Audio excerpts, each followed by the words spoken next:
Ça a été très lent dans la négociation, mais depuis qu'ils sont sortis effectivement de négociations, là, on connaît, je dirais, à 80% non seulement le nombre de ministres, les attributions, enfin les répartitions de compétences et également les attributions. Mais je crois que tout simplement que c'est dû maintenant à la présence des médias sociaux, à Twitter, au site d'information des quotidiens, de la télévision, de la radio.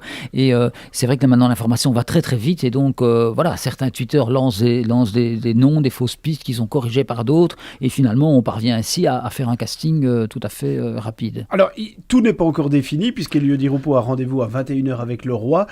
Quels sont les grands points d'interrogation dans le casting que l'on connaît pour le moment ? Oui, je dirais qu'il y en a un surtout qui est la présidence du Parti socialiste, c'est-à-dire que quel sera le grand ministre du Parti socialiste au gouvernement qui aura en charge les affaires sociales et la santé.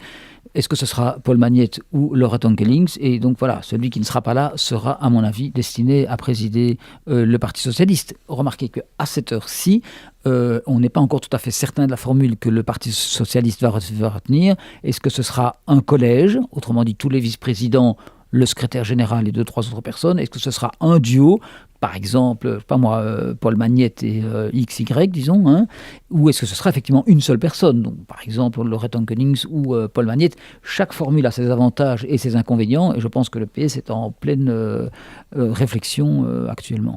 Jusqu'au bout, ces négociations auraient été vraiment historiques. C'est le moins qu'on puisse dire. Oui, historique dans leur longueur, dans les péripéties, les retournements de situation. Enfin, je ne veux pas dire que c'est un bon ou un mauvais thriller, mais il est clair que ça a été, qu'il y a eu des retournements de situation. Mais je dirais que là, on retiendra évidemment, l'histoire entre guillemets retiendra que c'était la plus longue crise, je dirais, de tous les temps et de tous les pays.